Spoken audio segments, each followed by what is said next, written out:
The fire crackled low in the hearth, casting shadows across the paneled walls of Sterling Manor.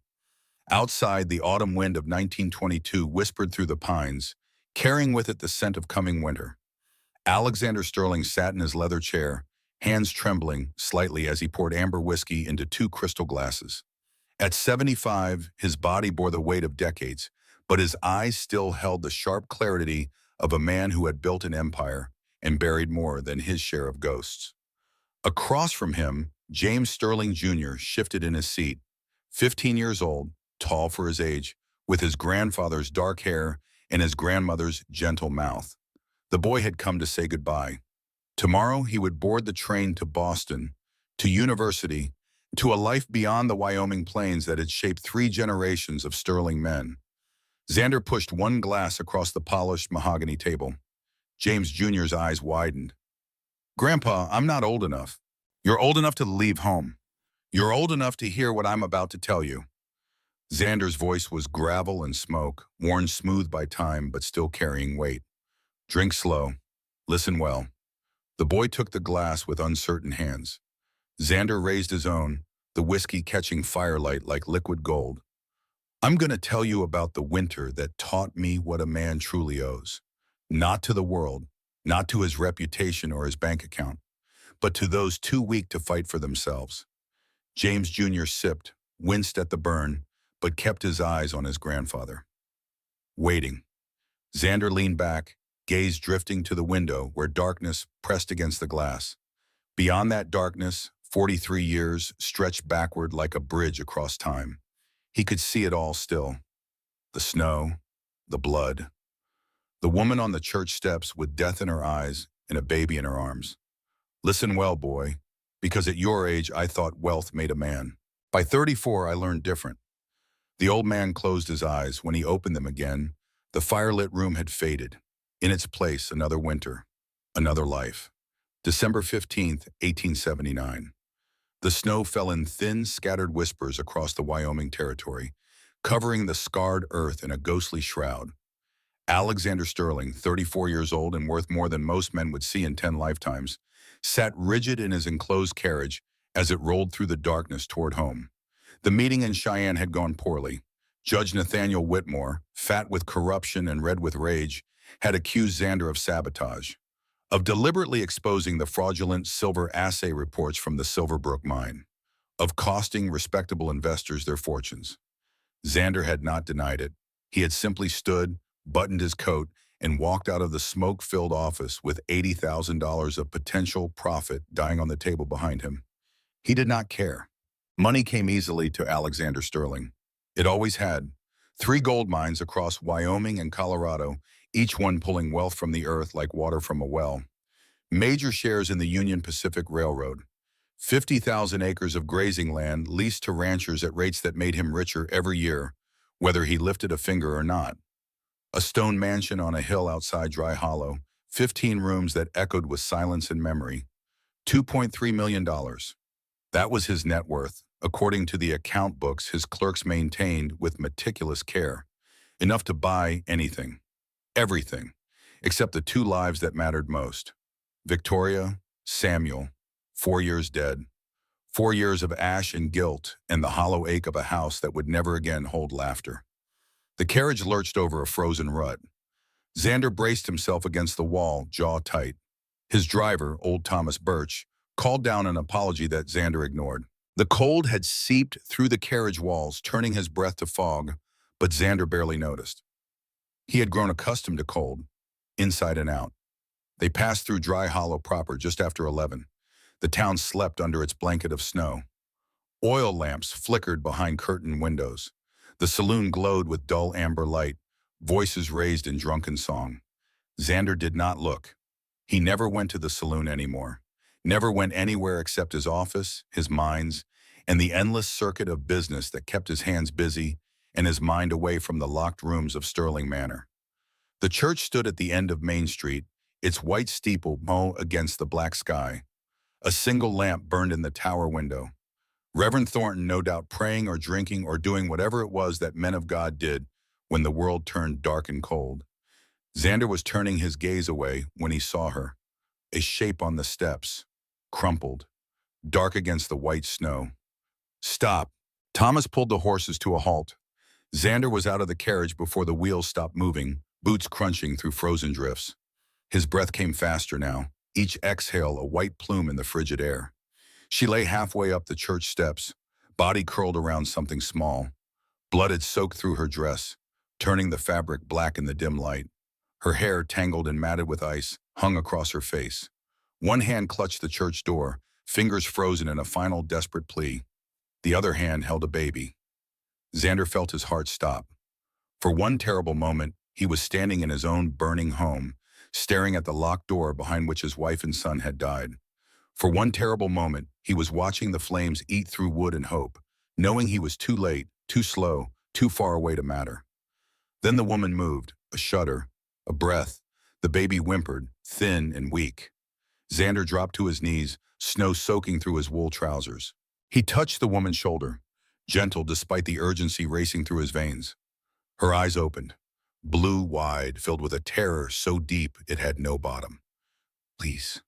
The word came out as barely more than a whisper, frosted at the edges. Please help us.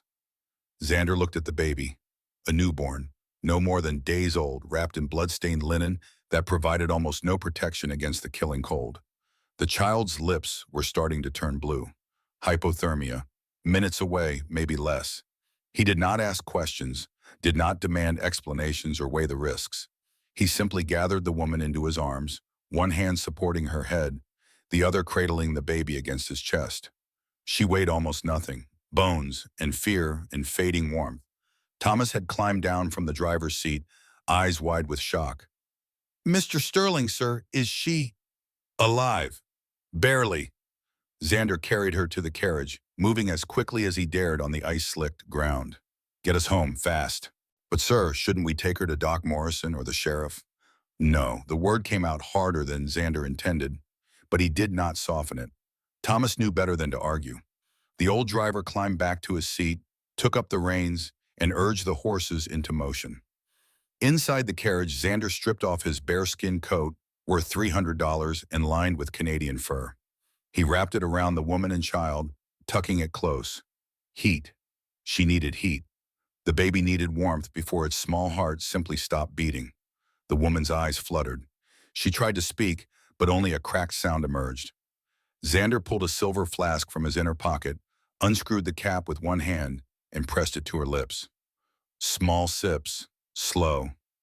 She drank, coughed, drank again. Color returned to her face by degrees, though the bruises were becoming visible now. Her left eye was swollen nearly shut. Split lip, finger-shaped marks on her throat. Someone had tried to kill her. The baby stirred against Xander's chest, and without thinking, he began to hum. An old song, one Victoria used to sing to Samuel. The melody came back to him like muscle memory, something his body remembered even when his mind had tried to forget. The woman stared at him, those wide blue eyes searching his face with something that might have been hope, or might have been simple disbelief that anyone would stop to help. Who are you? She whispered. Alexander Sterling. And you're going to live. It was not a promise, it was an order. Xander had learned long ago that sometimes the only way to survive was to refuse any other option. The carriage rolled faster now, wheels clattering over frozen earth. Xander looked out the window and saw Sterling Manor rising against the night sky. 3 stories of stone and timber, windows dark as empty eyes. For 4 years, he had kept most of those windows shuttered, kept the doors locked, kept everything exactly as it had been the night Victoria and Samuel died. Tonight, he would open those doors again.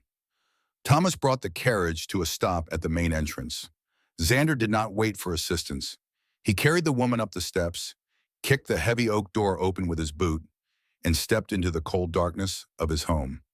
The entry hall smelled of dust and disuse. Furniture stood draped in white sheets like sleeping ghosts.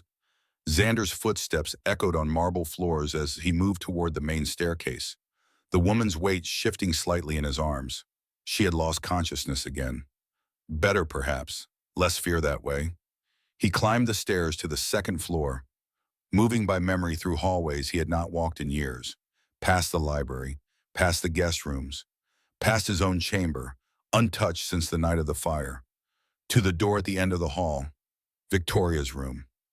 Xander stopped, one hand on the brass knob. He could hear his own breathing, harsh and unsteady. Behind this door lay everything he had tried to bury. The bed where she had slept, the vanity where she had brushed her hair each morning while humming hymns, the wardrobe still full of silk dresses that would never be worn again. And beside the bed, the cradle where Samuel had dreamed his last dreams. Xander turned the knob. The door swung open on silent hinges, and he stepped into the past. Moonlight streamed through uncurtained windows, illuminating a room frozen in time. The bed, perfectly made, white linen smooth and waiting. The vanity, bottles of French perfume still arranged in careful rows. The wardrobe, door slightly ajar, revealing the ghost of pale fabric within. The cradle, empty, waiting. For 4 years, Mrs. Calloway, his housekeeper, had maintained this room exactly as Victoria had left it, dusted weekly, windows open to air it out. Linens changed every month whether they had been slept in or not, waiting for a ghost that would never return. Until tonight.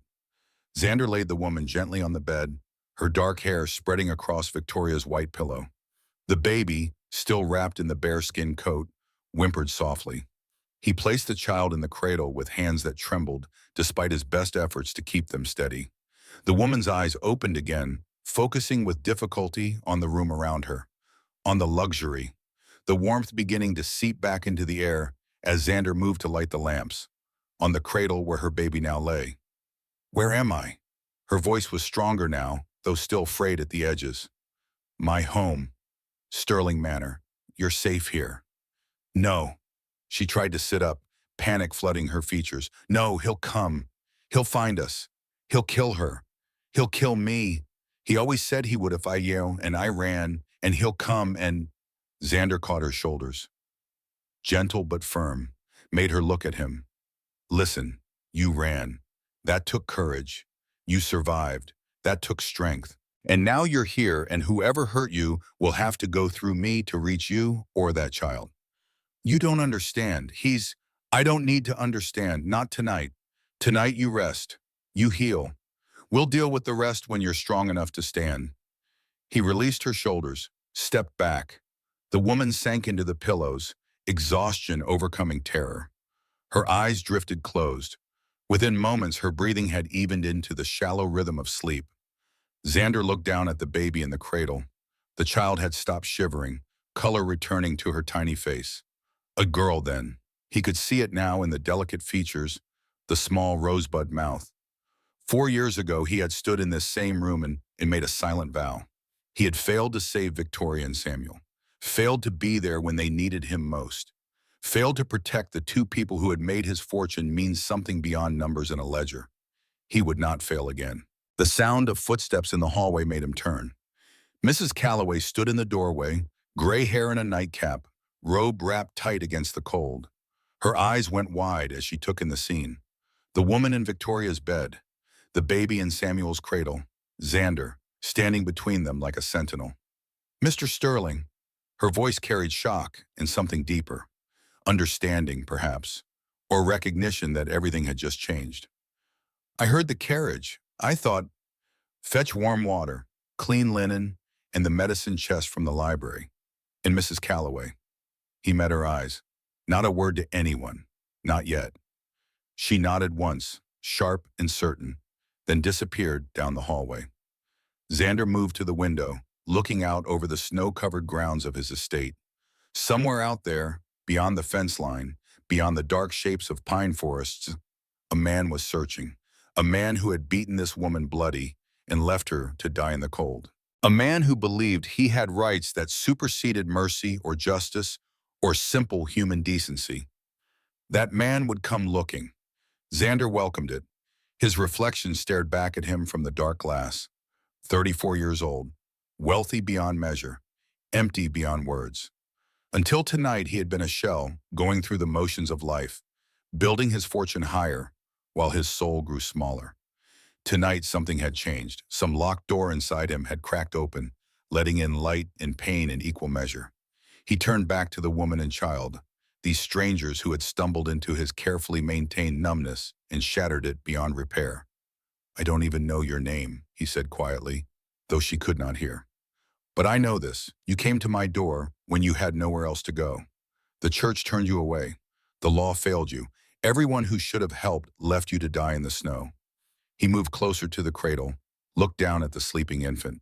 So I'm making you a promise. Both of you. I failed before. I won't fail again.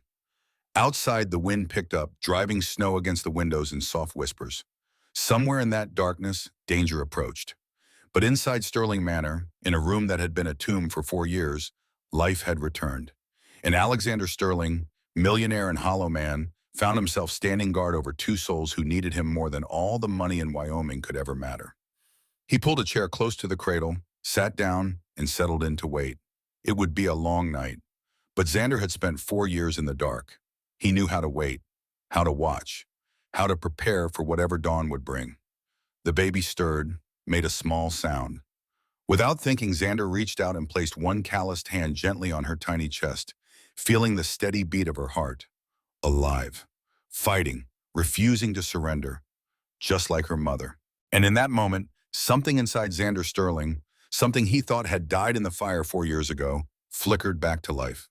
Purpose. In the leather chair beside the dying fire, old Xander shifted his weight, the memory still vivid as yesterday despite the 43 years that had passed. James Jr. had not moved, the whiskey glass forgotten in his hand, eyes fixed on his grandfather's weathered face. Grandpa, the boy's voice was soft, uncertain. You brought a stranger to your home. That was dangerous. Xander's mouth curved in something that was not quite a smile. Boy, I just brought two strangers. Danger was already waiting at the door. He closed his eyes, drew a breath that rattled slightly in his chest and let the past pull him under again. The clock in the downstairs hall struck midnight, each chime echoing through Sterling Manor like a heartbeat. Xander sat motionless in the chair beside the cradle, every muscle tensed, every sense alert. Calloway had come and gone, bringing water and bandages in the oak medicine chest that still bore Victoria's initials carved into the lid. She had cleaned the woman's wounds with practiced efficiency, dressed her in one of Victoria's nightgowns, and left without asking questions Xander could not yet answer.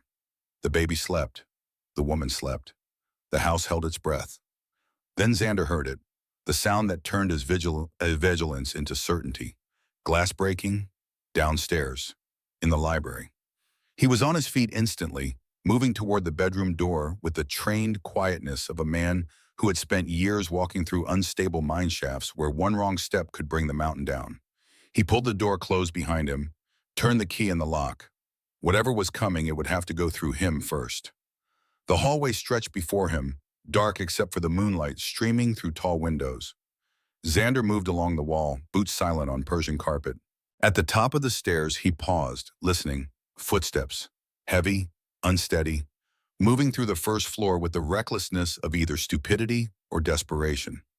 Xander descended the staircase, keeping to the edges where the wood was less likely to creak. In the entry hall, he stopped beside a decorative side table and opened the drawer with practiced ease. Inside, wrapped in oilcloth, lay his Colt .45, single-action revolver, 6 rounds, ivory handle engraved with his initials.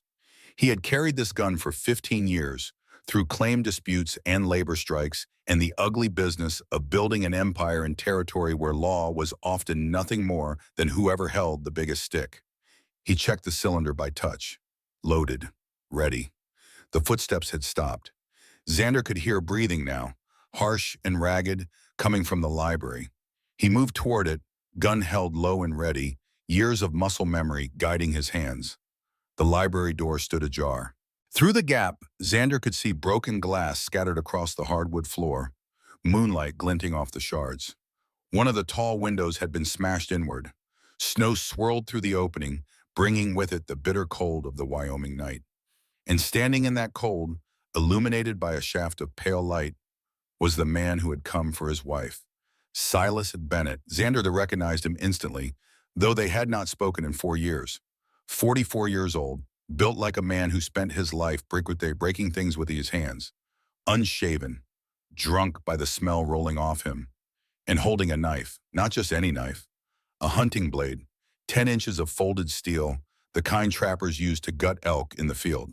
The same kind of knife Xander had found under his bed the morning after the fire. The knife that had been used to jam the lock on Victoria's bedroom door, trapping her and Samuel inside while the house burned. The knife marked with the initials SB. Xander raised the Colt, thumb pulling back the hammer with a click that echoed like thunder in the silent room. Silas spun, eyes wild. When he saw Xander, something ugly twisted across his face. Recognition, hatred, and beneath it all, fear. Sterling. Bennett. They stared at each other across the broken glass and cold air. Xander's hand remained steady on the gun. He had never killed a man, but in that moment, he discovered he was willing to learn. "That's my wife you got up there." Silas's voice was thick with whiskey and rage. "My child. You broke into my house. That's trespassing. I want what's mine." Xander took one step forward, then another. The gun never wavered. "Get out." "She belongs to me. The law says so. A man's got rights to his property. Get out, or stay here permanent." The threat hung in the air between them, cold and sharp as the broken glass under their feet. Silas looked at the gun, looked at Xander's face. Whatever he saw there made him take a step backward, knife lowering slightly. "This ain't over, Sterling. She's my wife. That's my daughter. You can't just steal a man's family." "Then bring the law." "I will. And when I do, you'll see what happens to men who think their money puts them above God's natural order." Silas backed toward the broken window, glass crunching under his boots. At the sill, he paused, turned back with eyes full of poisonous promise. "You think you saved her, but all you did was buy her a few more days of breathing. I'll have her back, and when I do, she'll learn what happens to wives who run." He climbed through the window and vanished into the night. Xander did not lower the gun until the sound of hoofbeats had faded completely into the distance. Even then, he stood motionless for a long moment, listening to his own heartbeat, feeling the weight of what had just been set in motion. This was not over. Silas had made that clear. And Xander knew enough about men like Bennett to understand that pride and possession were sometimes stronger than reason or self-preservation. The fight had just begun. He moved through the house, checking every window, every door, locked them all, drew the heavy curtains. In the entry hall, he paused beside the coat rack where Victoria's old Winchester rifle still hung. 30-30 caliber, lever action, 17 rounds in the magazine. He took it down, checked the action. Smooth, reliable. Then he returned upstairs. Outside Eleanor's door, he paused, listening to the quiet breathing within. Satisfied they were safe for now, he unlocked the door quietly and slipped inside, locking it again behind him. Eleanor stirred at the sound. Her eyes opened, found him in the darkness. Was that him? Yes. She tried to sit up, panic rising again. Xander crossed to the bed, set the rifle against the nightstand where she could see it. He's gone. He'll come back. I know. She stared at him, searching for something. Reassurance, maybe, or simply the truth. Why are you doing this? Men don't help women they don't know, not without wanting something. Xander sat down in the chair beside the bed, the Colt still in his hand. For a long moment he said nothing. Then quietly the words came. 4 years ago, my wife and son died in a fire. I was in Cheyenne on business, signing contracts, making money. When I got the telegram, I rode through the night to get home. But I was too late. The house had already burned. They were already dead. He paused, thumb absently tracing the ivory handle of the gun. Later, I found evidence. The fire wasn't an accident. Someone had locked their bedroom door from the outside. Someone had wanted them to burn. The woman's breath caught. Who? I didn't know then. The sheriff ruled it an accident, closed the case. And I spent 4 years building my fortune higher, thinking if I just worked hard enough, if I just made enough money, I could somehow fill the hole they left behind. He looked at her directly now, his eyes holding hers in the dim light. Tonight I saw you on those church steps, saw your baby, and I realized something. Money can't bring back the dead, but it can save the living. So that's why I'm doing this. Not because I want something from you, but because I need to prove I'm not the coward I was 4 years ago. Silence filled the room. Outside, the wind had picked up again, driving snow against the windows in waves. Inside, 2 strangers sat in the darkness. bound together by violence and chance, in the fragile hope that sometimes, against all odds, the world offered second chances. "My name is Eleanor," the woman finally said. "Eleanor Bennett, and my daughter is Grace. Alexander Sterling, but most people call me Xander. Mr. Sterling, just Xander. And you don't have to say anything else tonight. Just rest. Heal. We'll deal with tomorrow when it comes." Eleanor lay back against the pillows, her hand moving to touch the cradle where Grace slept. Checking. Always checking. "He'll kill her," she whispered. "If he gets her back, he'll kill her just like he killed the others." Xander felt something cold settle in his chest. Others? 3 daughters before Grace: Anne, Mary, Rose. Her voice was flat, empty. All dead. He wanted sons. When I gave him daughters, he made sure they didn't survive. Anne died of fever at 2 weeks when he refused to fetch the doctor. Mary was stillborn after he beat me. Rose lived an hour before he threw her against the wall. The words came out mechanical, drained of emotion. This was survival, the only way to speak such horror without breaking. Eleanor's voice had gone flat, empty of everything except the simple recitation of horror. This was not grief. This was survival. The only way to carry such weight was to drain it of emotion, to turn it into facts that could be spoken without breaking. Xander said nothing.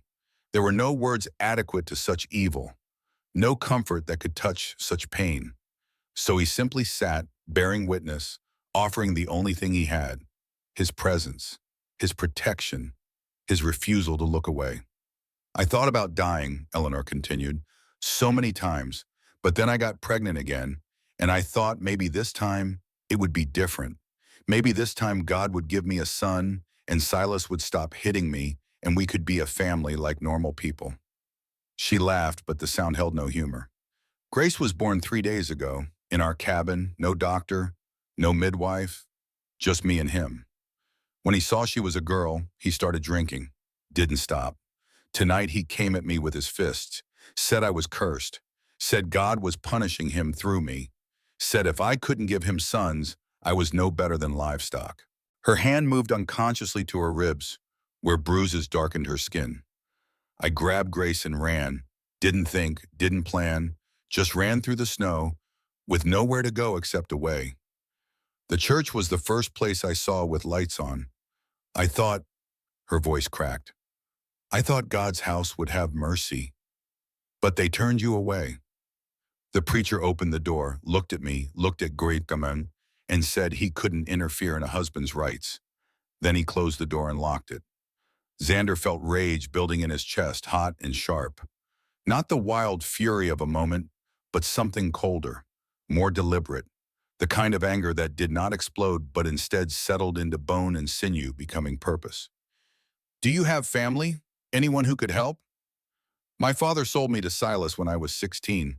$200 and a mule. Haven't seen him since." "Friends?" "Silas didn't like me talking to other women. Said they'd give me ideas."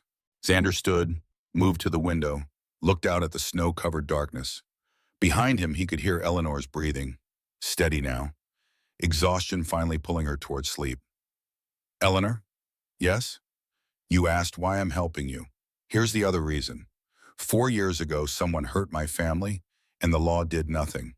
The sheriff closed the case. The town forgot. And I spent 4 years wondering if justice even exists, or if it's just something we tell ourselves to sleep at night." He turned to face her. "You and Grace are going to live. You're going to heal.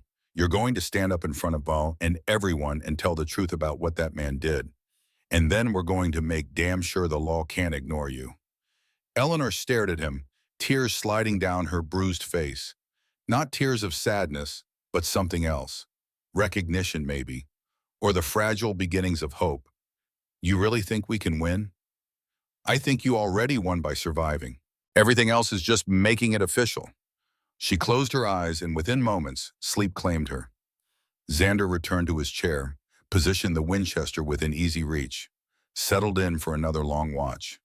At some point near dawn, Mrs. Calloway appeared with coffee and bread. She said nothing, just set the tray on the table and left.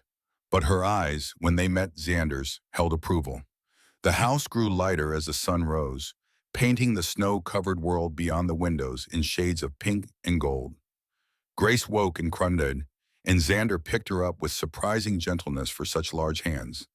He held her while Eleanor heated milk on the small spirit lamp Mrs. Calloway had left, watched as the baby drank and settled, tiny fists uncurling. In that moment, with the infant warm against his chest and Eleanor's grateful eyes watching from the bed, Alexander Sterling understood something he had been running from for 4 years. In that moment, with the infant warm against his chest and Eleanor's grateful eyes watching from the bed, Alexander Sterling understood what 4 years of isolation had hidden from him. Purpose did not come from accumulation. It came from protection, from standing between the vulnerable and the violence that sought to destroy them. It came from choosing, again and again, to be present when it mattered most. Outside, the world was waking up. Somewhere in that world, Silas Bennett was planning his next move. Somewhere, wheels were turning, laws were being twisted, and powerful men were preparing to teach an upstart millionaire a lesson about interfering in matters that weren't his concern. Let them come. Xander had failed once. He would not fail again. He looked down at Grace, at her tiny, perfect face, and made a silent promise. The same promise he had made to Victoria and Samuel 4 years too late. I will protect you, whatever it costs, however long it takes. This time I will not fail. The fire in the hearth had burned down to embers, but James Jr. made no move to add wood. He sat transfixed, the whiskey glass warming between his palms, watching his grandfather's face shift between shadow and fading light. Outside, the autumn wind of 1922 rattled the windows, but neither man noticed. Old Xander stood slowly, joints protesting with the particular ache of 75 years hard-lived. He crossed to the window, placed one weathered hand against the cold glass. You know what separates a rich man from a powerful man, boy? James Jr. shook his head. Allies, and the will to spend everything you have to protect what matters. Xander turned back, eyes distant. Let me show you how I built mine. The old man returned to his chair, and the past rose up again like smoke. Dawn broke cold and clear over Sterling Manor on December 16, 1879. Xander had not slept. He sat in the chair beside Victoria's bed, Winchester across his lap, watching Eleanor and Grace breathe in the pale morning light. Every sound in the house made his hand drift toward the rifle, every creak of settling timber, every whisper of wind against stone. At 7, Mrs. Calloway knocked softly. Xander unlocked the door, accepted the breakfast tray she offered. Eggs, bacon, fresh bread, coffee that smelled like salvation. The old woman's eyes took in his rumpled clothes, the gun, the watchful exhaustion etched into his face. Mr. Sterling, you can't guard them every moment. Watch me. She sighed, the sound of someone who had known him long enough to recognize immovable determination when she saw it. At least eat something and change your shirt. You smell like fear and gunpowder. After she left, Xander ate standing up, eyes never leaving the window. His mind was already working, calculating, planning. Silas would not simply give up and disappear. Men like that never did. Pride and possession ran deeper than reason, which meant Xander needed leverage, information, the kind of weapons that did not require bullets. He needed a professional. By 9 o'clock, Xander had washed, changed into clean clothes, and made his decision. He found Mrs. Calloway in the kitchen, gave her instructions for Eleanor's care, and headed for the stable. 20 minutes later, he was riding toward Dry Hollow on his black gelding, a horse that cost more than most men earned in a year. The town looked different in daylight. Last night's snow had transformed Main Street into something almost beautiful, covering the mud and horse droppings with pristine white. But beauty was fragile in places like this. By noon, wagon wheels and boot traffic would churn it all back into frozen slush. Xander did not stop at the general store or the land office or any of the other establishments where his presence would draw attention. Instead, he rode straight through town, heading for the telegraph office at the train depot. The operator, a thin man named Wesley Pike, looked up from his desk with the particular mix of deference and greed that wealthy men inspired in those who survived on tips. Mr. Sterling, what can I do for you this morning? Xander laid a $20 gold piece on the counter. Wesley's eyes widened. I need you to send a wire to Denver, to the Pinkerton agency office. Tell them Alexander Sterling requires their best investigator for a confidential matter. Money is no object. I need someone here within 3 days. Wesley's fingers flew across the telegraph key, translating words into the dots and dashes that would race along copper wire all the way to Colorado. When he finished, he looked up. Anything else, sir? Yes, you never saw me this morning. Another gold piece joined the first. Wesley nodded, understanding perfectly. Discretion, like information, had a price. By the time Xander returned to Sterling Manor, Eleanor was awake and sitting by the window with Grace in her arms. She had bathed, dressed in one of Victoria's simpler gowns, and pulled her dark hair back from her bruised face. The swelling around her eye had gone down slightly, revealing the woman beneath the damage. Young, 22, maybe 23, with the kind of bone-deep weariness that came from years of surviving rather than living. She looked up when Xander entered, something like relief crossing her features. I thought maybe you'd changed your mind, decided I was too much trouble. I don't change my mind once it's made. Xander crossed to the window, stood beside her. How are you feeling? Like I was beaten half to death 2 days ago. She managed a thin smile. But alive, which is more than I expected. Grace stirred in her arms, making small sounds. Eleanor shifted the baby to her shoulder, patting gently. Xander watched, struck by how natural the gesture seemed despite everything this woman had endured. I sent for someone, he said, an investigator. He'll be here in a few days. Eleanor's eyes sharpened. Why? Because I need to know everything about Silas Bennett. Every place he's lived, every woman he's hurt, every law he's broken. If we're going to fight him in court, we need ammunition. Court, Eleanor's voice rose slightly. Mr. Sterling, you can't take this to court. He's my husband. The law says I'm his property. No judge will rule against a man's right to his own wife. Then we change what the law sees. We show them he's not a husband. He's a killer. Eleanor stared at him, something breaking open in her expression. Hope, fragile and dangerous as new ice. You really mean it? You're actually going to fight for us? I mean it. She looked down at Grace, tears sliding silent down her cheeks. Not the tears of despair Xander had seen last night, but something different. The tears of someone who had forgotten what it felt like to have someone stand beside them instead of over them. Thank you, she whispered. Xander said nothing. Words felt inadequate to the moment. Instead, he simply nodded and left her to her crying and her healing, both of which she had earned. The telegram arrived late on December 17th. Thomas McKenna, formerly of the Pinkerton Agency, now running his own private investigation firm out of Denver. Available immediately. Rate of $100 per week plus expenses. Xander wired back. Double your rate if you arrive within 48 hours. McKenna arrived in 36. He rode up to Sterling Manor on the afternoon of December 18th, a compact man in his mid-40s with shrewd eyes and the weathered look of someone who had spent years tracking things that did not want to be found. Xander met him in the study, a room lined with account books and mining reports, and the accumulated evidence of a fortune built from rock and sweat. Mr. Sterling, McKenna's handshake was firm, professional. Your wire suggested urgency. It did. Xander gestured to a chair. How much do you know about Wyoming domestic law? Enough to know it favors the husband in almost every circumstance. Then you understand the problem. I'm harboring another man's wife. She ran from him 2 nights ago with their newborn daughter. He beat her nearly to death for birthing a girl instead of a boy. McKenna's expression did not change, but something flickered in his eyes. Recognition, perhaps. He had seen this before. And you want me to find grounds for legal separation or divorce? No, Xander leaned forward. I want you to find proof that Silas Bennett is a serial killer.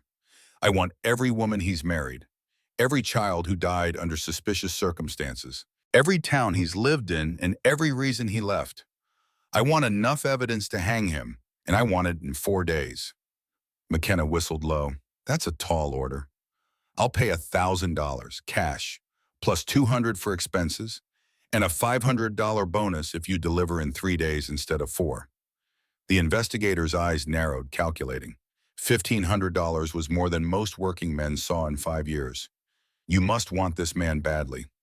I want justice for Eleanor and her daughter, and for my wife and son, who died 4 years ago in a fire that wasn't an accident. Understanding dawned in McKenna's face. You think Bennett was involved? I know he was. I just need proof. McKenna stood, extended his hand again. I'll start tonight. But Mr. Sterling, you need to understand something. If I find what you're looking for, it's going to get ugly. Men like Bennett don't go quietly.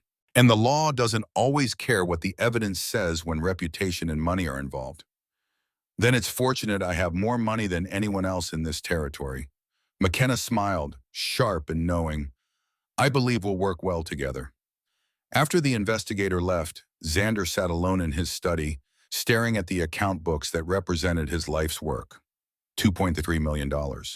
3 gold mines pulling wealth from the earth with mechanical efficiency. Railroad shares that paid dividends, whether he thought about them or not. Land that increased in value simply by existing.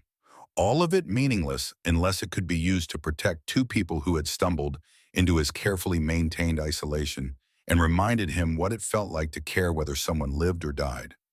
He opened the ledger, dipped his pen in ink, and made a notation in the column reserved for extraordinary expenses. McKenna investigation, $1,000. Legal retainer, $5,000. Miscellaneous protective measures, $10,000. $16,000 committed in the span of 2 days.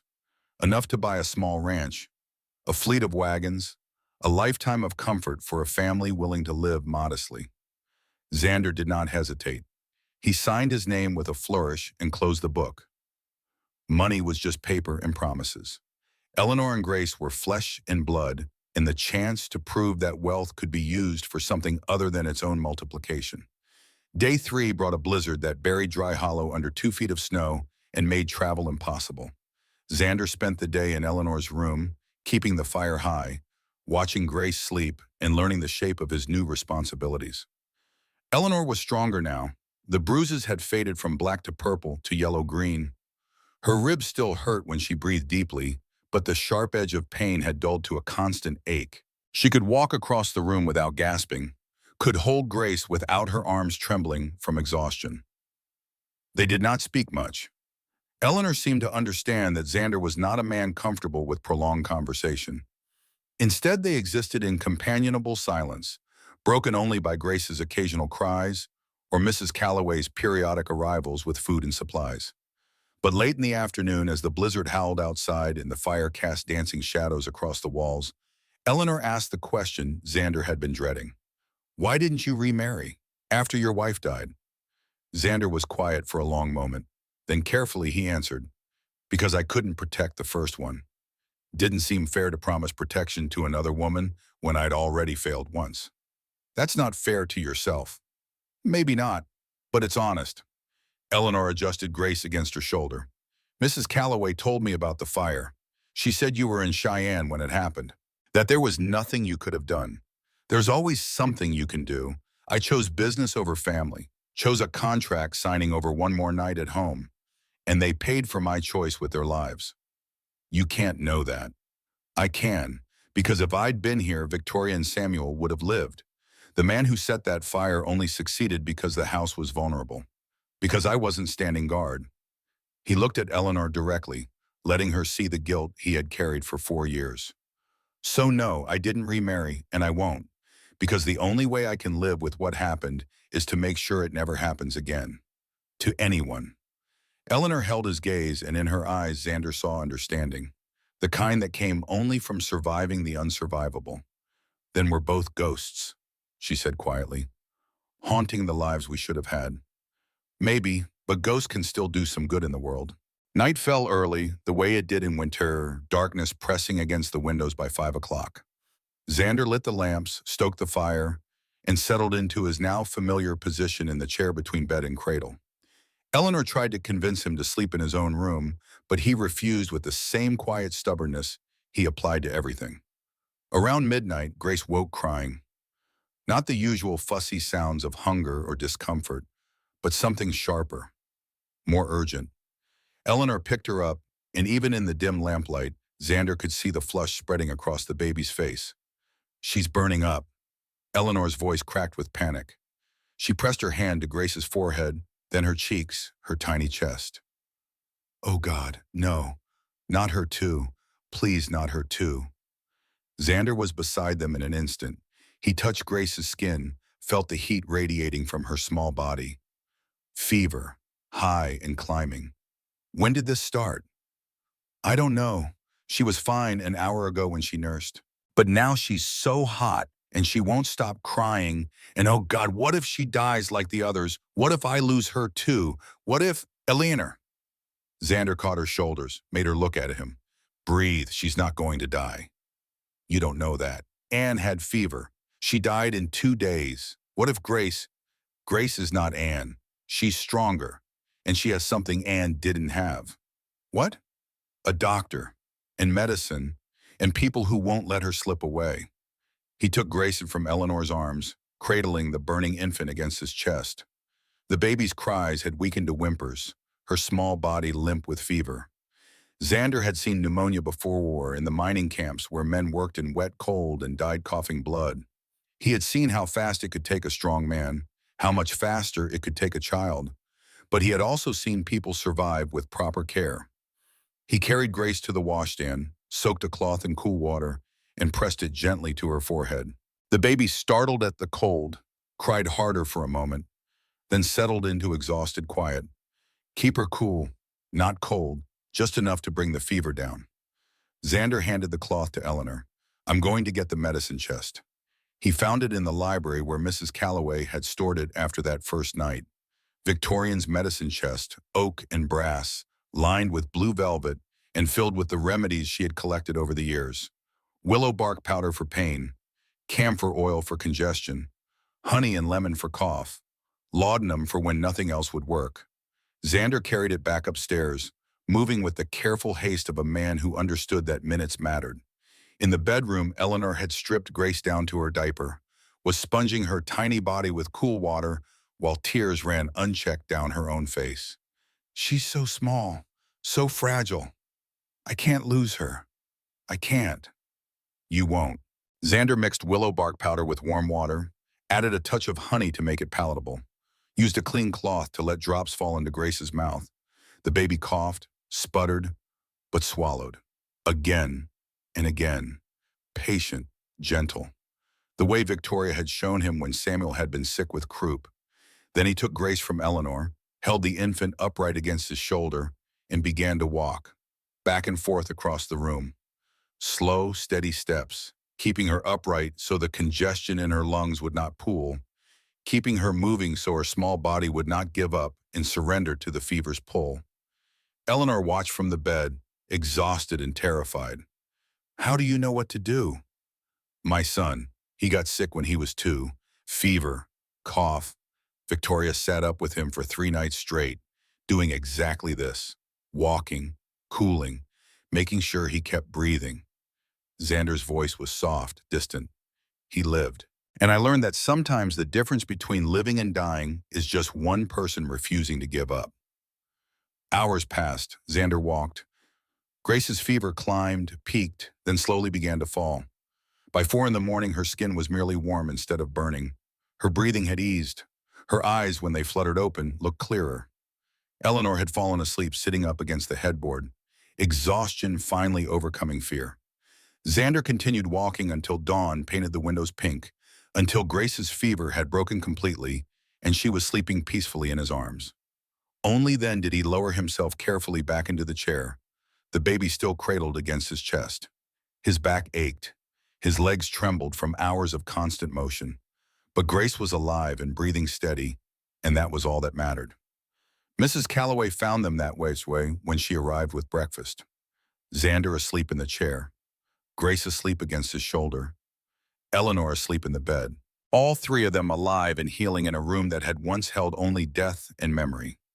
The old woman smiled, set down the tray without making a sound, and left them to their peace.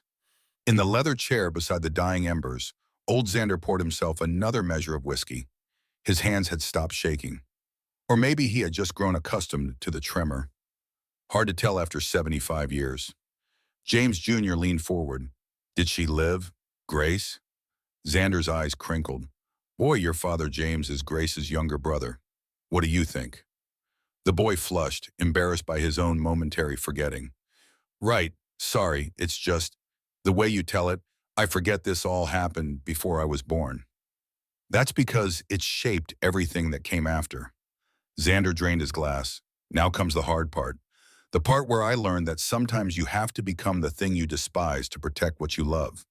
He closed his eyes, and the past rushed back. Thomas McKenna returned to Sterling Manor on the morning of December 21st. His horse lathered despite the cold. Xander met him in the study, saw the look on the investigator's face, and knew before a word was spoken that McKenna had found something terrible. Talk. McKenna laid a leather folder on the desk, opened it to reveal pages of notes, photographs, official documents. His voice was flat, professional, but anger simmered beneath the surface. Silas Bennett is 44 years old, born in Missouri, 1835. Father was a trapper. Mother died when Silas was 12. No record of formal education. First marriage was 1858 when he was 23. Woman named Sarah Cole, age 17. They had 2 daughters. Both died before their first birthday. Cause of death listed as fever on the certificates, but the local doctor noted suspicious bruising on both infants. Xander's jaw tightened. Go on. 1860, Sarah Cole disappeared. No body ever found. Silas moved to Kansas. Married Mary Thompson in 1862. 3 children, 2 girls and a boy, all dead by 1865. The boy supposedly drowned. The girls died of untreated illness. McKenna flipped pages, each one a catalog of horror. Mary Thompson died in 1866, fell down a well, according to the sheriff's report. But the well was only 30 feet deep and had a ladder. Hard to fall accidentally. Silas moved to Colorado, married Charlotte Reed in 1868 under the name Samuel Black. 2 sons, both dead by 1870. James drowned in a creek. Henry fell down the stairs. Let me guess, Charlotte ran. In 1873, escaped in the middle of the night, Silas told everyone she had died of cholera, moved back to Wyoming to a different county, married Eleanor Bennett's older sister Margaret in 1874 under his real name. Margaret was 19, had 1 daughter. Child died at 3 months. Margaret herself died 6 months later. Cause of death listed as complications from childbirth, but she hadn't been pregnant. The investigator's voice had gone cold as stone. Silas married Eleanor in 1876. She was 16.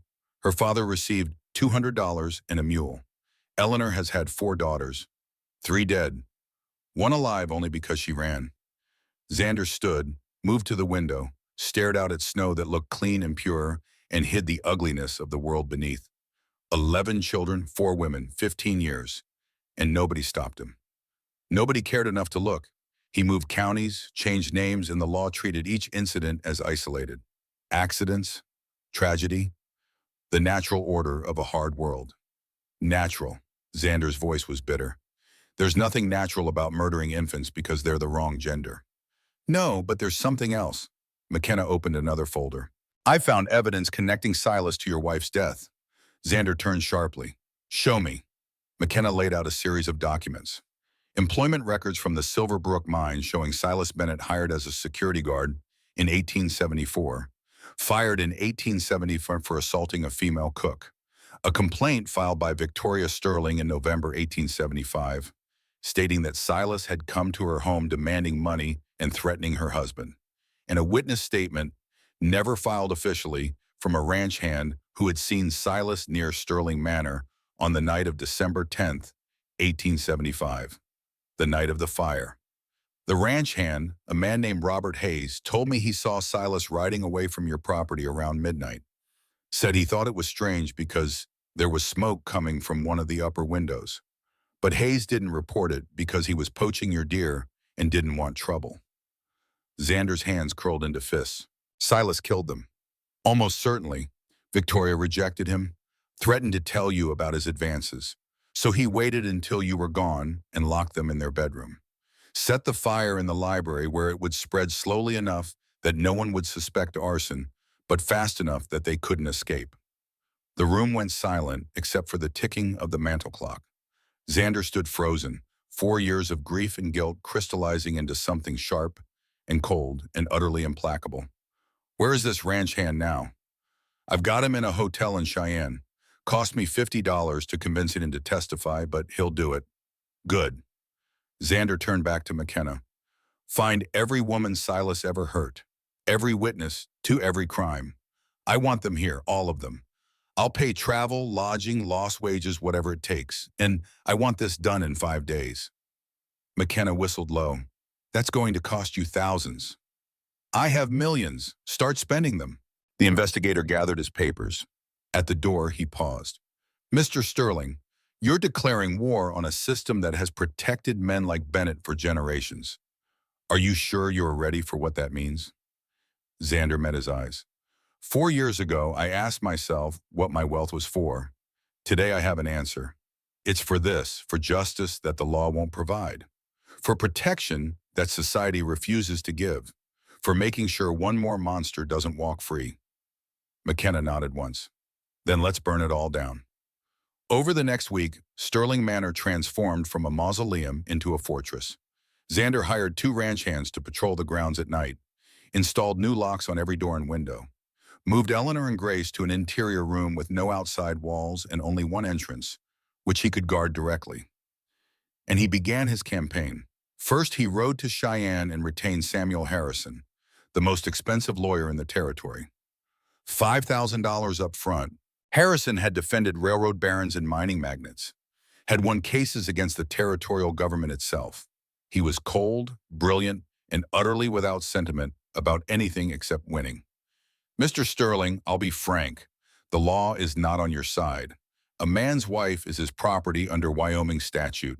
Domestic discipline is considered his right. Unless you can prove attempted murder with unimpeachable evidence, no judge will rule in your favor. Then we prove attempted murder. Harrison raised an eyebrow. Can you? I can prove serial murder. 11 children, 3 women, all killed by the same man over 15 years. The lawyer's expression sharpened. Now that is interesting. Get me the evidence, and I'll build you a case that will hang him. Second, Xander went to war economically. Judge Nathaniel Whitmore owned the Bank of Dry Hollow, a modest institution that survived primarily on Xander's deposits. $150,000 in payment and gold certificates, enough to fund the bank's lending operations and provide liquidity for the town's businesses. On December 23rd, Xander walked into the bank and requested the complete withdrawal of his funds. The bank manager, a nervous man named Fletcher, paled. Mr. Sterling, we don't keep that much cash on hand. It would take weeks to arrange. You have 3 days. Wire to Cheyenne, Denver if you have to. But by December 26th, I want every dollar transferred to First National of Cheyenne. But sir, that will cripple our operations. We have outstanding loans, businesses depending on. That's not my concern. You have 3 days. Within hours, panic spread through Dry Hollow. The bank scrambled to call in loans. 5 businesses, sensing instability, withdrew their own accounts. By the next morning, Judge Whitmore's institution was on the brink of collapse. The judge himself arrived at Sterling Manor on Christmas Eve, red-faced and furious. Sterling, what the hell do you think you're doing? Xander met him on the front steps, deliberately not inviting him inside. Business, Your Honor. Surely you understand the concept. This is retaliation for the silver mine exposure. You're trying to destroy me. No, I'm simply moving my money to a bank I trust. If that causes you difficulties, perhaps you should have built a more stable institution. Whitmore's eyes narrowed. This is about the Bennett woman. You're harboring a fugitive wife, and you're using your money to prevent legal consequences. Eleanor Bennett is a guest in my home. If her husband has complaints, he can bring them to court, which I believe he's attempting to do. And you think your money will win that fight? Xander smiled, cold and sharp. Money doesn't win fights, Your Honor. Evidence does. I just happen to have enough money to make sure all the evidence gets seen. The judge left in a fury, and Xander returned inside knowing he had just made a powerful enemy. But he had also sent a message. Anyone who stood with Silas Bennett would face economic consequences. In a territory where wealth meant power, Xander had more wealth than anyone, and he was willing to spend every dollar to protect 2 people who had no power at all. Charlotte Reed arrived on December 26th, driven in a hired coach from Dry Hollow. She was 28 years old, thin as winter wind, with eyes that had seen too much and forgotten none of it. When Eleanor saw her, something broke open in both women. They embraced in the front hall of Sterling Manor, crying without shame. Two survivors recognizing each other across the years. "I thought I was alone," Eleanor whispered. "So did I," Charlotte answered. Margaret Walsh, now Margaret Thornton, after marrying the Reverend who had turned Eleanor away, arrived the next day. She was pale and shaking, terrified of what her testimony would cost her. But she came anyway, driven by the weight of carrying secrets that had poisoned her soul for 15 years. Aaron Bennett, Silas's younger brother, rode in from Montana on December 28th, 38 years old, weathered by ranch work and guilt. He had not seen his brother in 20 years, but he remembered what Silas had been as a boy. Cruel, violent, incapable of seeing other people as anything more than objects to be used or broken. "He killed our family dog when he was 14, Aaron told Xander. "Beat it to death with a fence post because it had barked at him. My father threw him out, said no son of his would grow into that kind of man, but Silas didn't care. He just left and started hurting people elsewhere."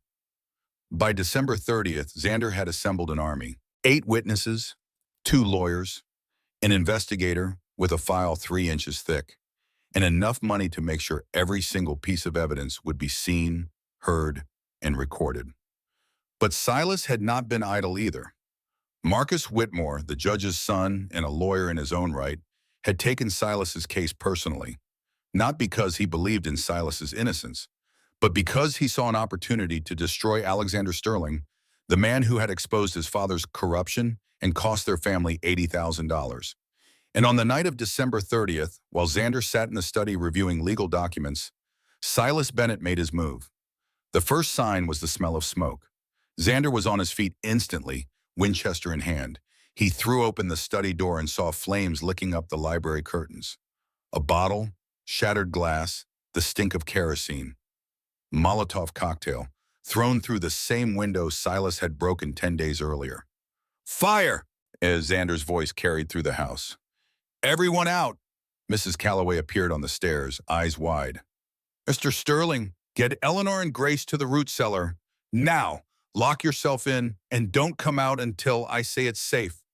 But the fire, I'll handle the fire. Just get them safe." The old woman fled. Xander heard her pounding on doors, heard Eleanor's frightened voice, heard the quick footsteps of people moving with purpose toward the back of the house. Good. The cellar was stone, underground, separate from the main structure. Even if the entire manor burned, they would survive there. Xander turned back to the library.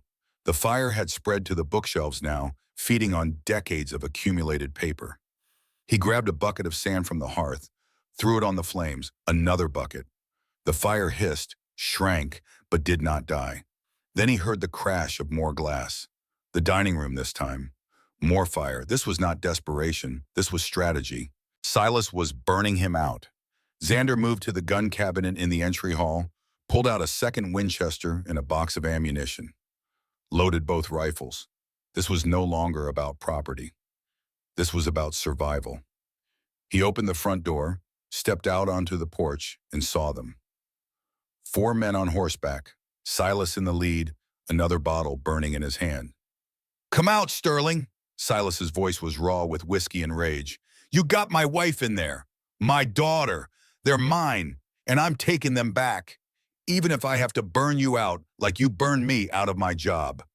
Xander raised the Winchester, sighted down the barrel at center mass. "You throw that bottle, and I'll put a bullet through your heart. You ain't got the stones. Try me." For a moment, the world hung suspended. 4 men against 1. But that one man stood on his own property, defending his own home, with the law of castle doctrine on his side. And that one man had spent years dealing with claim jumpers and labor agitators and all the violence that came with building wealth in hostile territory. Silas's companions shifted nervously. They had signed up for intimidation, maybe some property damage. Not a firefight with a millionaire who had killed claim jumpers before and would certainly do it again. "Silas, man, this ain't worth it." "Shut up!" Silas raised the burning bottle. "This ends tonight." The bottle left his hand in a graceful arc, flames trailing behind like a comet. Xander's finger tightened on the trigger. The shot cracked across the frozen night like a thunderclap. The bottle exploded in midair, showering burning kerosene harmlessly onto snow 30 feet from the house. Silas's horse reared, dumping him into a snowdrift. The other men wheeled their mounts ready to flee. But before anyone could move, more riders appeared. Sheriff Parker and 2 deputies, drawn by the smoke and gunfire. And behind them, torch-carrying citizens from Dry Hollow, roused from their Christmas celebrations by news that Sterling Manor was under attack. Parker drew his revolver, pointed it at Silas. "Silas Bennett, you're under arrest for arson and attempted murder." "He's got my wife." "Don't care, you just tried to burn down a man's home with people inside. That's attempted murder in any court." The deputies dragged Silas to his feet, snapped iron cuffs around his wrists. As they hauled him toward a wagon, Silas turned back to Xander with eyes full of venom. "This ain't over, Sterling. I'll get them back. I'll see you dead. I'll burn everything you love to ash and laugh while it burns." Xander did not respond. He simply stood on his porch, Winchester still smoking in his hands, and watched as the law finally did what it should have done years ago. Arrest the monster. In the crowd of townspeople, Xander saw faces he recognized. Men who worked in his mines, women who shopped at stores his money supported, and most importantly, witnesses. 24 people who had just watched Silas Bennett try to burn a house full of innocent people. 24 people who could testify. The fire inside had died, smothered by the sand Xander had thrown. Minimal damage, nothing that could not be repaired. But the damage to Silas's case was irreparable. Parker approached the porch, holstering his weapon. "Mr. Sterling, I'll need a statement." "You'll get one, but first I need to check on my guests." He found Eleanor and Grace in the root cellar with Mrs. Calloway, Charlotte, and Margaret. All of them alive. All of them safe. Eleanor was crying, clutching Grace so tightly the baby had started to fuss. "Is he gone?" she whispered. "He's arrested, in custody, and this time there's no getting out of it. 20 witnesses saw him throw that bottle. He confessed to everything in front of the entire town." Eleanor's legs gave out. Charlotte caught her, held her while she sobbed with relief and terror and the slow dawning realization that maybe, impossibly, this nightmare might actually end. Xander looked at the women huddled together in the cold cellar, at Grace crying in her mother's arms, at Mrs. Calloway standing guard with a kitchen knife clutched in her hand. These were the people worth fighting for. Not wealth, not reputation, not the approval of society or the respect of powerful men. Just people. Broken and scared and desperately hoping that the world might contain one more scrap of justice. "It's over," he said quietly. "Silas will stand trial, and this time the whole territory will know what he is." They climbed the stairs back into the house. The library smelled of smoke and sand and the bitter tang of kerosene, but Sterling Manor still stood. And in that moment, Xander understood that this house, which had been a tomb for 4 years, had finally become something else, a fortress, a sanctuary, a place where the powerless could find power, and where one wealthy man could learn that the true measure of fortune was not what you owned, but what you were willing to spend to protect what mattered. The whiskey bottles sat empty between them now. James Jr. had stopped sipping, too engrossed in his grandfather's tale to remember the glass cooling in his hand. Outside, the November wind of 1922 had died to a whisper, and the first pale light of dawn was beginning to paint the eastern sky. Old Xander stood slowly, bones creaking with the particular protest of a body that had lived hard and long. He walked to the fireplace, placed his weathered hands on the mantel, and stared into the ashes. "The trial lasted 3 days, boy, but I remember every minute of it like it happened yesterday, because that's when I learned something important about justice." He turned, eyes bright despite the exhaustion etched into his face. "It doesn't matter how much money you have, how much evidence you gather, how many witnesses you bring. In the end, justice only happens when ordinary people decide to give a damn." James Jr. leaned forward. "Did they convict him?" "Let me tell you how it happened. January 2nd, 1880. The courthouse in Dry Hollow had never seen a crowd like this. 300 people packed into a building meant to hold half that number. They stood in the aisles pressed against the walls, craned their necks from the doorway to catch a glimpse of what everyone was calling the trial of the decade. Xander arrived early, before the sun had fully risen, while frost still glittered on the courthouse steps. He wore his best suit, dark wool that cost more than most men earned in a month. But he had deliberately chosen simplicity over ostentation. Today was not about displaying wealth. Today was about displaying truth. Eleanor sat beside him in the front row, Charlotte on her other side. Both women wore plain dresses borrowed from Mrs. Calloway, their hair pulled back in simple styles. No jewelry, no adornment, just two survivors preparing to tell the world what survival had cost. Behind them sat Margaret Thornton, hands trembling in her lap, Aaron Bennett, face set like stone, Dr. Morrison, who had documented Eleanor's injuries, and a dozen others, each one carrying a piece of the puzzle that would either condemn Silas or set him free. The prosecution table held District Attorney James Hartley and Samuel Harrison, the lawyers Xander had hired. Hartley was a political appointee, competent but cautious. Harrison was a shark in expensive clothing, all cold calculation and ruthless precision. The defense table held Marcus Whitmore alone. He sat with calculated casualness, projecting confidence he might or might not feel. Beside him, in iron shackles, sat Silas Bennett. Cleaned up, sober, wearing a borrowed suit, Silas looked almost respectable. The kind of weathered, hardworking man who might inspire sympathy from a jury. Marcus had done his job well, transformed a monster into a victim of circumstance. Xander studied the jury. 12 men as required by territorial law. 10 ranchers and small business owners. 2 women, which was rare but not unheard of in Wyoming, where women had won the right to vote and serve on juries in 1869. The women's faces were carefully neutral. The men's ranged from hostile to curious to bored. These were the people who would decide whether Silas Bennett walked free or hanged. These ordinary citizens who had their own troubles and their own biases and their own ideas about what a man owed his wife and what a wife owed her husband in return. Judge Nathaniel Whitmore presided, his face carefully blank despite the rage Xander knew simmered beneath. The judge had tried to recuse himself, claiming conflict of interest, but the territorial court had denied his request. There was no other judge available, and the case could not be delayed. So Whitmore sat on his bench, gavel in hand, watching his son defend a monster, while the man who had destroyed his bank sat in judgment. The bailiff called the court to order. The noise of 300 people settling into anticipatory silence filled the room like held breath. The territory of Wyoming versus Silas Bennett. Charges of attempted murder, arson, assault with intent to kill, and 11 counts of manslaughter. How does the defendant plead? Marcus Whitmore stood smoothly. Not guilty on all counts, Your Honor. Hartley rose for the prosecution. Your Honor, the territory is prepared to demonstrate that Silas Bennett is a serial killer who has murdered 11 children and 3 women over a span of 15 years. That he attempted to murder his current wife, Eleanor Bennett, and their infant daughter, Grace, and that he attempted to burn Sterling Manor with multiple occupants inside. We have witnesses, physical evidence, and testimony that will prove beyond any doubt that the defendant is a danger to society and should face the maximum penalty under law. Very well. Opening statements. Hartley went first, methodical and precise. The evidence will show a 15-year pattern.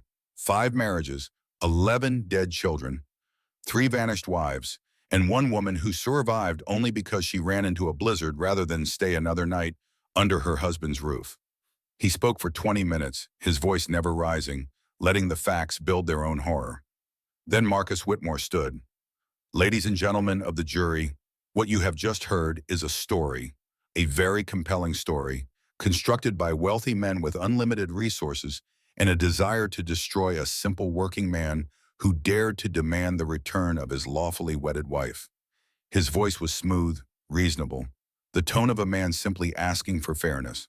The prosecution would have you believe that Silas Bennett is a monster. But I ask you to consider what the evidence actually shows. A man who has suffered terrible loss, who has buried children alongside every other parent in this hard territory, who knows the pain of infant mortality, who has loved and lost and grieved just like any of you. He gestured towards Silas, who sat with head bowed, the picture of wounded dignity. Is my client perfect? No, he has a temper, he drinks too much, he made mistakes in disciplining his wife. But does any of that make him a murderer? Or does it make him a man broken by grief, lashing out in pain when the woman he loved betrayed him by running to a millionaire who could offer her luxuries my client never could?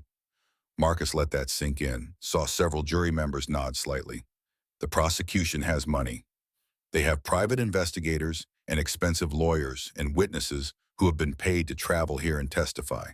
But what they don't have is proof, not real proof, just circumstantial evidence and the word of women who have every reason to lie. He paused, met the eyes of the jury one by one. Before you condemn a man to death, ask yourselves this. In all your years, have you ever known wealth to be used justly against poverty? Or is this simply another case of a rich man crushing a poor man because he can? He sat down. The courtroom erupted in whispers. Judge Whitmore gavelled for order. Xander felt Eleanor tense beside him, felt her fear that the jury might be swayed by Marcus's rhetoric. He wanted to reassure her, but he knew better than to make promises about jury verdicts. 12 strangers could decide anything for any reason. All he could do was make sure they heard the truth. The prosecution calls Dr. Henry Morrison to the stand. Morrison was 62 years old, gray-bearded, with the calm authority of a man who had spent 40 years dealing with birth and death and everything between. He took the oath, settled into the witness chair, and fixed his eyes on Hartley. Dr. Morrison, you examined Eleanor Bennett on the night of December 15th, 1879? I did. Please describe her condition. The doctor pulled out a leather notebook, flipped to the relevant page. 7 broken ribs, 4 on the left side, 3 on the right, fractured cheekbone, severe concussion, internal bleeding in the abdominal cavity, burns on her left shoulder consistent with being pushed against a hot stove, ligature marks on her throat indicating strangulation, and approximately 40 contusions at various stages of healing, suggesting repeated beatings over an extended period. A murmur ran through the courtroom. Several jury members looked ill. In your professional opinion, would these injuries have been fatal without treatment? The internal bleeding alone would have killed her within 12 to 18 hours. Add in hypothermia from exposure, and she would have been dead by dawn. And the infant, Grace Bennett? Severe hypothermia, pneumonia. Without immediate intervention, she would not have survived the night. Hartley held up a photograph, one of the new technologies that was so slowly spreading across the territory. Doctor, can you identify this? That's Eleanor Bennett's back, photographed 2 days after I first examined her. You can see the extensive bruising and several partially healed lacerations consistent with being struck with the belt or strap. The photograph was passed to the jury. Xander watched their faces change as they studied it, saw disgust replace skepticism, saw anger replace indifference. Marcus Whitmore rose for cross-examination, but there was little he could do. Medical evidence was medical evidence. He tried to suggest that Eleanor might have acquired the injuries through some other means, but Dr. Morrison shut that down with professional certainty. In 40 years of practice, I have seen hundreds of injuries. These were caused by another person. There is no doubt in my mind whatsoever. Hartley then called Robert Hayes, the ranch hand who had witnessed Silas near Sterling Manor the night of the fire. Hayes was a weathered man in his 50s, clearly uncomfortable in his Sunday suit. He spoke reluctantly, confessing his poaching, then describing what he had seen. A rider fleeing from the manor around midnight, smoke rising from an upper window, the distinctive profile of Silas Bennett on horseback. Marcus's cross-examination could not shake his testimony. Hayes had nothing to gain and much to lose by coming forward. That made him credible. The prosecution calls Eleanor Bennett to the stand. The courtroom went silent as Eleanor stood. Xander wanted to reach out, offer support, but he kept his hands folded in his lap. This was her moment, her testimony, her chance to be heard after years of enforced silence. Eleanor walked to the witness stand with her head high despite the trembling in her legs. She wore a plain gray dress that made her look younger than her 22 years, made her look like what she was, a girl who had been sold into hell and had somehow survived long enough to crawl out. She took the oath, sat down, and met Hartley's eyes with surprising steadiness. Mrs. Bennett, how old were you when you married Silas? 16. And how did that marriage come about? My father sold me for $200 and a mule. Gasps rippled through the courtroom. Even Judge Whitmore looked shocked. Your father sold you? Yes, Silas came to our homestead looking for a wife. My father needed money. She paused. I needed somewhere to go. My mother had died. My father drank. Silas seemed like an escape. What was your marriage like? Eleanor's hands clenched in her lap. For the first month, it was tolerable. Then I got pregnant. Silas was happy, said he wanted a son to help with trapping and hunting. When I gave birth to Anne, a daughter, he stopped talking to me for 3 days. What happened to Anne? She got fever at 2 weeks old. I begged Silas to fetch the doctor. He said doctors cost money and babies either lived or died on their own. Anne died on the 4th day of fever. Several women in the gallery were openly crying. Eleanor continued, her voice flat, drained of emotion by sheer necessity. I got pregnant again. Had Mary, another daughter. This time Silas was angry before she was born. Said I was cursed. Said God was punishing him through me. When I was 7 months pregnant, I burned his dinner because I was so tired I could barely stand. He beat me until I couldn't walk. 3 days later, I went into labor. Mary was born dead. And the third child? Rose. I hid the pregnancy as long as I could, wore loose dresses, didn't tell him, but he figured it out eventually, started drinking more, said if it was another girl, he'd throw it in the river. Eleanor's voice cracked, but she forced herself to continue. Rose was born alive, beautiful, perfect. She cried so loud, and Silas looked at her, saw she was a girl, and just picked her up and threw her against the wall. Like she was a sack of grain, not a baby, not his daughter, just garbage. The courtroom had gone absolutely still. Even the reporters had stopped writing, frozen in horror. Rose died in my arms an hour later. I tried to save her, tried to stop the bleeding, but she was so small and the injury was so severe. She just slipped away. Did you report these deaths to any authority? I tried. Went to the sheriff after Rose died. He said a man had the right to discipline his household. That if I'd been a better wife, maybe my babies would have lived. Told me to go home and pray harder. What about the church? Reverend Thornton said the same thing, that a wife must submit to her husband in all things, that my suffering was God's will. Judge Whitmore shifted uncomfortably on his bench. Several jury members were glaring openly at Silas now. And Grace, your fourth daughter? I got pregnant again last year. I prayed every day for a son, not because I wanted a boy more than a girl, but because I knew a girl wouldn't survive. When Grace was born 3 days before Christmas, I knew immediately. I could see it in Silas's face. He started drinking, and that night he came at me with his fists. She touched her ribs reflexively. He said I was worthless, said I couldn't even do the one thing women were made for, said he should have drowned me like a sick dog years ago. Then he started hitting me. I grabbed Grace and ran. Didn't plan it. Didn't think. Just ran into the snow with no coat and no shoes and nowhere to go except away. Why did you go to the church? Because I thought God's house would have mercy. I was wrong. Eleanor looked directly at Reverend Thornton in the gallery. The old man could not meet her eyes. The Reverend opened the door, saw me bleeding with a newborn in my arms, and told me he couldn't interfere in a husband's rights. Then he closed the door and left me to die in the snow. The courtroom exploded in angry murmurs.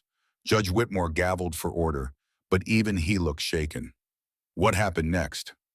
Mr. Sterling found me, took me to his home, saved my life and Grace's life, and then stood between us and Silas even though it cost him money and reputation and safety.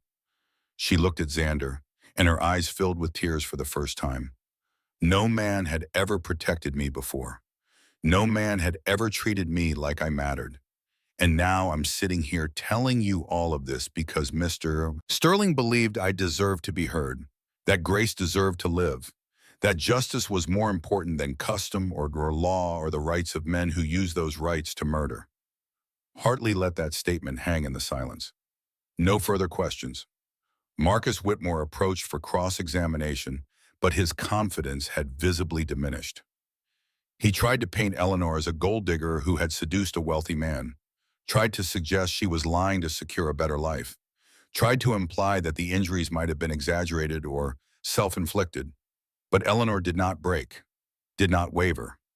She answered every question with the simple, devastating honesty of someone who had nothing left to lose. Finally, Marcus asked the question he should have left alone.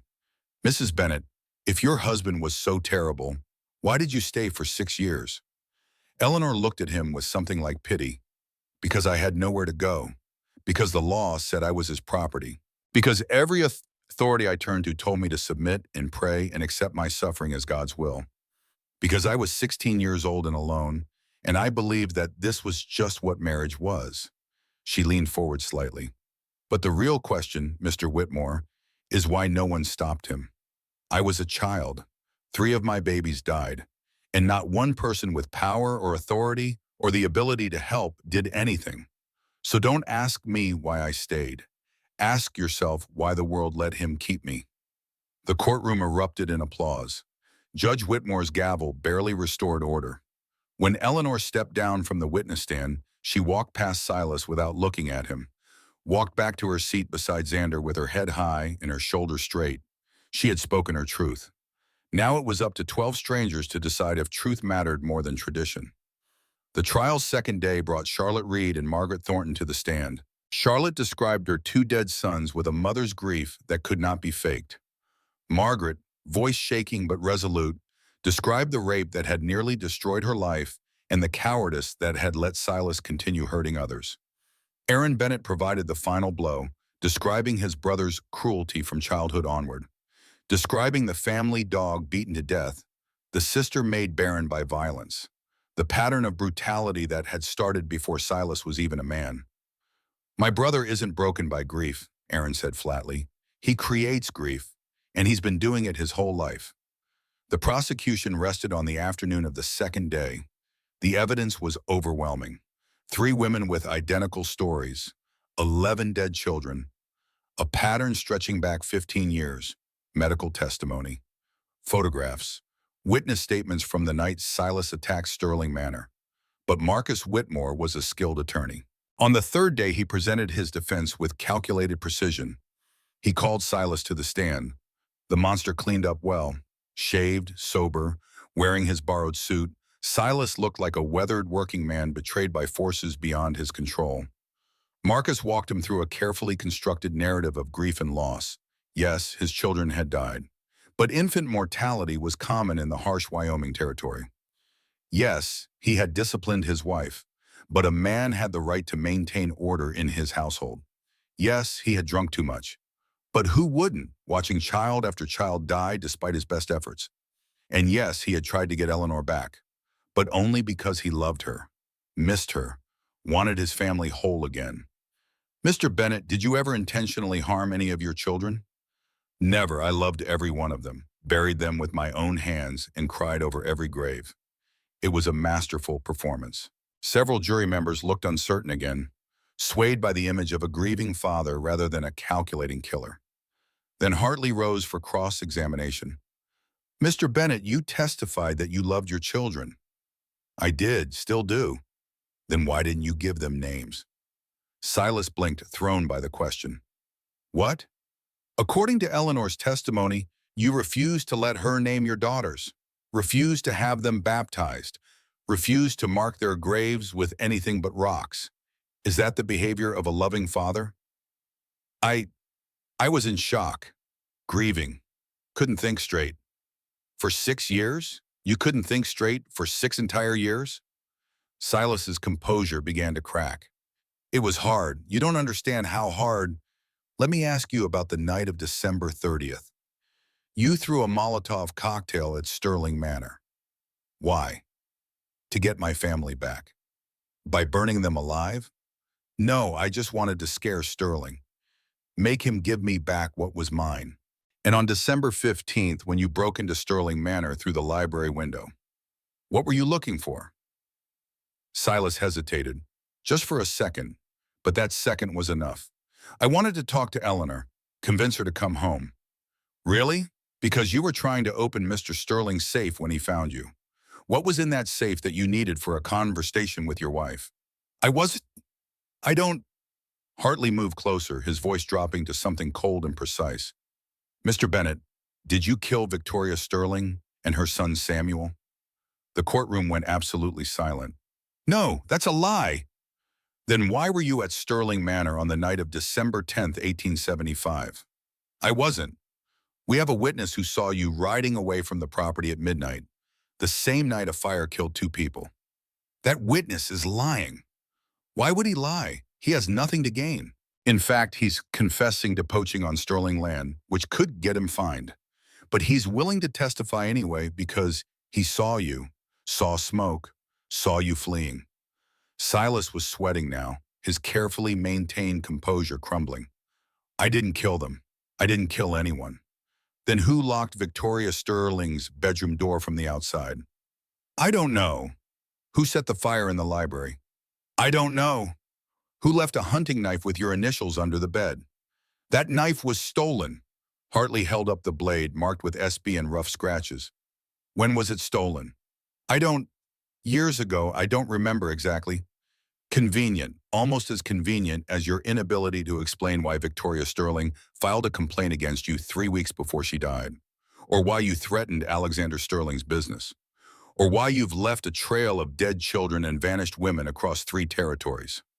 Silas stood suddenly, face red with rage.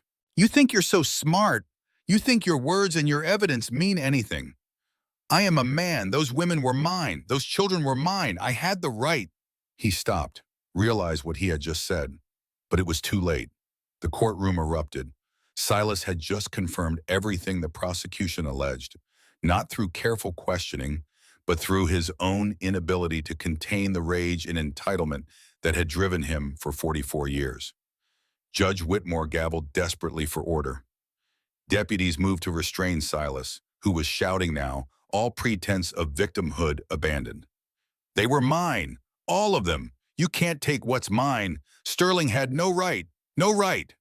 They dragged him back to his seat. Marcus Whitmore sat with his head in his hands, knowing his case had just collapsed. Hartley returned to his table, allowing himself a small, satisfied smile. He caught Xander's eye and nodded once. The prosecution rests, Your Honor. The jury deliberated for 45 minutes, not long enough to suggest doubt, long enough to maintain the appearance of serious consideration. When they filed back in, their faces told the story before the foreman spoke.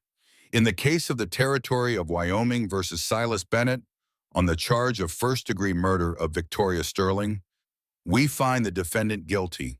On the charge of first-degree murder of Samuel Sterling, we find the defendant guilty. On the charge of attempted murder of Eleanor Bennett, we find the defendant guilty.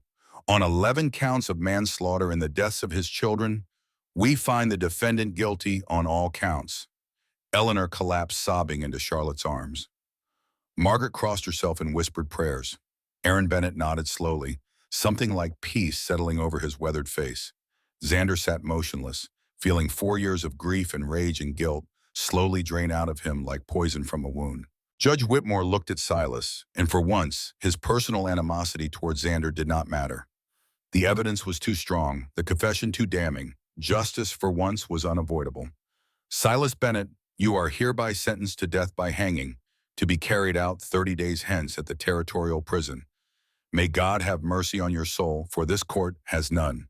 Silas lunged across the defendant's table toward Xander, screaming incoherently. Deputies tackled him, dragged him from the courtroom, still shouting threats and curses that faded as the doors closed behind him.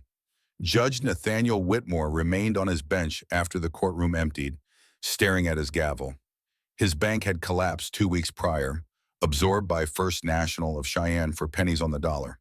His son Marcus sat in the empty defense chair, head in hands. The judge understood, finally, that some fights were never winnable. Not against evidence, not against truth, and certainly not against a man willing to spend his entire fortune to protect 2 people who had nothing. Outside, reporters mobbed the steps. Photographers set up their equipment to capture the moment. Headlines were already being written in newsrooms across the territory. But Xander ignored all of it. He stood on the courthouse steps with Eleanor beside him, Grace bundled in her arms, and felt something he had not felt in 4 years. Not happiness, not quite, but something close. Something that felt like the possibility of peace. A reporter called out, "Mr. Sterling, Mr. Sterling, how does it feel to have won?" Xander looked at the man, then at Eleanor, then at the tiny baby who had survived against all odds. "I didn't win anything. Eleanor won, Charlotte won, Margaret won. Every woman who ever survived a man like Silas Bennett won. I just made sure they were heard." He turned to Eleanor. "Come on, let's go home." They walked to his carriage through a crowd that parted respectfully. No more whispers about impropriety, no more speculation about motives. Just quiet acknowledgement that sometimes, rarely, justice actually prevailed. The next 3 months passed in a rhythm of healing. Eleanor grew stronger. Grace grew healthier. Sterling Manor, damaged by fire and violence, was repaired and restored. Xander reopened the ballroom that had been closed since Victoria's death, hosted a charity event that raised $8,000 for battered women, established Victoria's Fund with a $50,000 endowment to provide legal support and safe housing for women escaping violent marriages. The trial's aftermath rippled through Dry Hollow in unexpected ways. Reverend Isaiah Thornton resigned from his pulpit 3 weeks after the verdict, unable to meet the eyes of his congregation. The church board voted unanimously to replace him with Reverend Sarah Mitchell, making her Wyoming's first female pastor. Margaret Thornton, finally free from the weight of her husband's cowardice, became one of Victoria's Fund's most dedicated volunteers. And slowly, carefully, Xander taught himself how to live again. Eleanor learned to read, sitting at the library table every evening while Xander patiently walked her through letters and words and eventually entire books. She planted a garden in the spring, growing vegetables and flowers with equal care, laughed for the first time when Grace grabbed her nose and pulled. On a warm evening in May, Xander found Eleanor in the garden, Grace sleeping in a basket beside her. He had been avoiding this conversation for weeks, but it could not be delayed forever. "Eleanor, I need to ask you something." She looked up, shielding her eyes from the setting sun. "What is it? What do you want? For you and Grace? After everything that's happened, you're free now. Free to go anywhere, do anything. I'll help however I can, but I need to know what you want." Eleanor stood, brushing dirt from her hands. For a long moment, she just looked at him. Then quietly she spoke. "I want to stay. Here? Here with you, if you'll have us." Xander felt his throat tighten.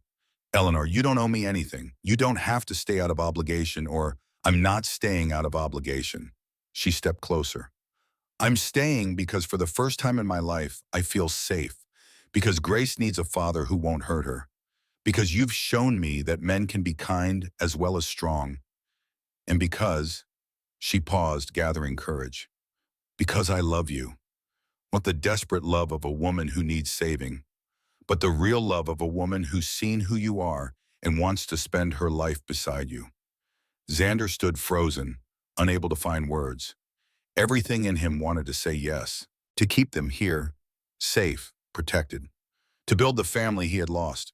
But he needed her to understand what that meant. "I'm not an easy man, Eleanor. I work too much. I'm not good with words. And I'll always carry Victoria and Samuel with me. Not as ghosts that need replacing, but as part of who I am. I know, and I'll always carry Anne and Mary and Rose. We're both haunted. But maybe together our ghosts can help us remember what we're living for instead of what we lost." She held out her hand. Xander took it, feeling the calluses from garden work, the strength in her fingers. "Then yes, stay, both of you, for as long as you want. I want forever." Then forever it is. They married in June, a simple ceremony in the garden. Grace, now 6 months old, cooed through the vows. The witnesses were small in number but fierce in loyalty. Charlotte, Margaret, Dr. Morrison, Mrs. Calloway, Aaron Bennett, and Thomas McKenna, the investigator who had started it all. Xander did not give Eleanor Victoria's ring. Instead, he had bought her something new. A simple gold band engraved with words only they would understand. "For Grace and all the daughters who deserve to live." Eleanor cried when she read it. Happy tears for once, the kind that came from joy instead of pain. That night, as they stood on the porch of Sterling Manor watching the sun set over the land that stretched to the horizon, Eleanor asked the question that had been hovering between them for weeks. What happens now? Xander put his arm around her shoulders, careful of her still healing ribs, and smiled. Now we live. We raise grace. We help other women who need helping. We build something that lasts longer than us. A legacy. Yes, a legacy. Not of money or property or business, but of people saved, lives changed, justice served. In October, Eleanor gave birth to their son, James Alexander Sterling, 8 pounds, healthy lungs, dark hair like his father. Xander held him with trembling hands, tears streaming down his face. Not replacement, not redemption, just new life, new hope, new beginning. Grace, toddling now at 10 months, poked the baby's face with curious fingers. Baby, Eleanor laughed, exhausted and radiant. Yes, sweetheart, your baby brother. Xander looked at his family, wife, daughter, son, and felt the hole that had defined him for 4 years finally begin to close. Not healed, not forgotten, but transformed into something that could be carried without breaking. Under the weight. Christmas 1880. Snow fell soft outside Sterling Manor, covering the world in white that actually felt clean this time. The house glowed with lamplight and warmth. Garlands hung from the mantel. A tree stood in the parlor, decorated with strings of cranberries and paper ornaments Grace had helped make. Over the fireplace, 2 portraits hung side by side. Victoria and Samuel on the left, painted from memory. Eleanor, Grace, and baby James on the right, painted from life. Not replacement, balance. After dinner, as Grace played with wooden blocks and James slept in his cradle, someone knocked on the door. Xander opened it to find a young woman on the porch. 23, maybe 24, with a split lip and bruises on her face and a baby bundled in her arms. She looked terrified, desperate, at the end of her rope. Are you Alexander Sterling? I am. I heard people in town said you helped women. Women like me. Is that true? Xander looked back at Eleanor, who had come to stand beside him. She nodded once. He opened the door wider. Come in. You're safe now. The woman stepped into the warmth, tears of relief streaming down her battered face.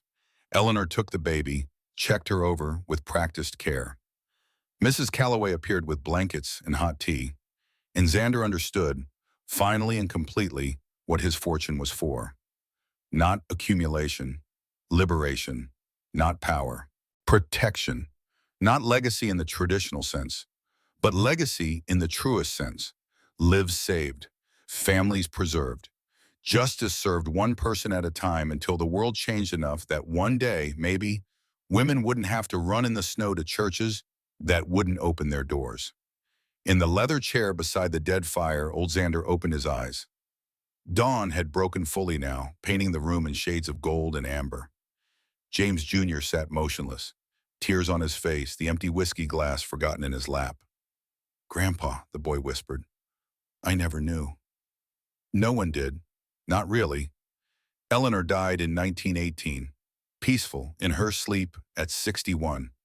We had 40 years together. Good years, hard years, but years that mattered. Xander stood, walked to the mantel, picked up a faded photograph. Grace Sterling, 43 years old, standing in front of Wyoming's first women's medical clinic. Beside her, James Sterling, lawyer who had just won his 100th case defending battered women in court. Your father, James, your Aunt Grace. They carried on what Eleanor and I started. Helped hundreds of women. Thousands, maybe. Changed laws. Changed minds. Changed the world just a little bit at a time. He handed the photograph to his grandson. I built an empire, boy. 3 gold mines. 50,000 acres. A fortune that even now, 15 years after I stopped working, still makes money. But none of that is what I'm proud of.